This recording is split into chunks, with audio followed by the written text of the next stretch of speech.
Hi all. Today I want to discuss some information on medicine that can cause diabetes or hyperglycemia. The first class of drug I want to discuss is they are called glucocorticoids. Now the drugs or medicine that fall under this class of drug are prednisolone, hydrocortisone, beclomethasone, dexamethasone, and cortisone, and there are some other drugs as well, right? But for the purpose of this video, I will refer to these drugs, these glucocorticoids, as steroids. These steroids are very common drugs in primary and secondary care. They are used in treatment of asthma, COPD, allergies. They are used in treatment of these autoimmune diseases like rheumatoid arthritis, inflammatory bowel disease. They are also used as an immunosuppressive agents in transplant patients. And sometimes when you have a very bad chest infection and you have difficulty breathing, your doctor might prescribe you some steroids alongside your antibiotics. But the thing about steroids is, although they are very useful drugs, but they have the potential to cause diabetes. Yes, they can actually cause diabetes in patients who previously did not have diabetes. And if somebody has diabetes already, they can worsen your pre-existing diabetes very quickly. Let's look at this case study that was published in London Journal of Primary Care in 2015, where a 68-year retired builder who had COPD and type 2 diabetes visited his general practitioner GP with short of breath and bad cough. His GP gave him 40 milligram prednisolone for 5 days and he refused to test his blood sugar at home, and he ended up in the emergency department 2 days later with his blood glucose levels of 21 millimole per liter, which is very high, and he had mild ketonuria as well. So you understand how quickly steroids can raise blood glucose levels in susceptible patients. Our next study found out that healthy normal weight patients aged between 35 and 42 years were given prednisone for 7 days. They found out that after 7 days, insulin sensitivity reduced by 50% in prednisone group compared to placebo. And according to our next meta-analysis, rate of glucocorticoid induced hyperglycemia or diabetes was 32.3% and 18.6%, which is very high. And yet I see this every day. Patients come to me with prescription of prednisolone and nobody has discussed anything with them. No doctor has given them any information about the impact of these steroid drugs on their blood glucose levels. And as we learned from previous case study that diabetic people, they especially need to be warned about this side effect because steroids can actually cause a potential significant change in their blood sugar level very quickly. Let's take a look at some risk factor that actually put you at increased risk of the steroid induced diabetes.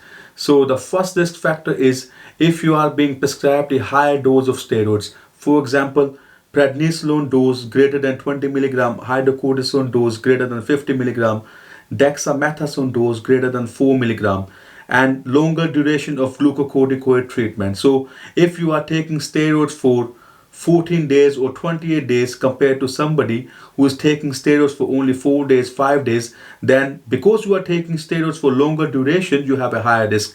Advanced age. If you are simply an elderly patient, you have a higher risk.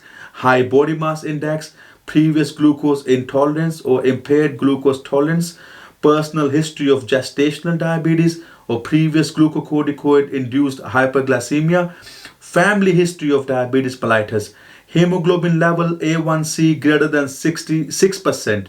So if your A1C levels are more than 6% and they are between 6% and 6.5%, you are actually pre-diabetic. So if you are a pre-diabetic patient, you have a higher risk of steroid-induced hyperglycemia when you are prescribed these drugs. Now, there are some proposed mechanisms. How do steroids cause diabetes in your body? Reduced peripheral insulin sensitivity or promotion of weight gain. Increase in glucose production through promotion of hepatic gluconeogenesis. Hepatic means liver. Now, liver plays a very important role in controlling your blood sugar. It stores and make glucose depending on your body needs. So steroid drugs can cause your liver to produce more glucose, leading to increased blood glucose levels.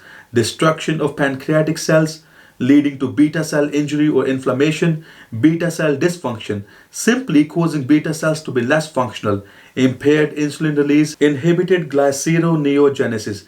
Glyceroneogenesis contributes in the recycling of free fatty acids to triglycerides into adipocyte fat cells. It's too complicated for the purpose of this video, but a very simple explanation might be that inhibited glyceroneogenesis will lead to increase in free fatty acids in the blood, and elevated levels of free fatty acid are known to cause muscle insulin resistance. For secondary care, patients who are actually in the hospital, and if they are being treated with steroid drugs and they get hyperglycemia as a steroid induced hyperglycemia, they are actually at an increased risk of acquiring infection. And we all know that getting an infection in the hospital is never a good idea, because it leads to unnecessary prolonged stay in the hospital. And then at the same time, we have this huge issue of antibiotic resistance. Bacteria are just getting resistant to antibiotics, so acquiring an infection in the hospital is never a good idea, especially when the infection could have been avoided just by keeping an eye on the blood glucose levels of the patient. And now the next question patients might be having is, if they have been prescribed steroids and they get hyperglycemia, is it reversible? Is it curable? Yes. Most of the patients who, when they stop taking steroids, when they stop taking these medicines, when their course is finished, their hyperglycemia goes away, their blood glucose levels become normal. But for some unfortunate patients, they just have to deal with this hyperglycemia for the rest of their life. They acquire permanent diabetes, which has to be treated with drugs or sometimes even maybe insulin. These steroid medicines have loads of uses, and it is quite possible that many of us in our lifetime at some point will need to be treated with these steroids. So just by knowing about the common side effect of steroids, which we know for about last 60 years, we can get the best out of our treatment. To sum it up, every patient who is prescribed steroid, the baseline blood glucose levels should be measured. And if a patient is diabetic or actually at a high risk of getting hyperglycemia due to steroids, like mentioned in the risk factors above, the doctors need to warn patient about keeping an eye on their blood glucose levels, as steroids, these medicines, these glucocorticoids, can cause potential and significant changes in their blood glucose levels.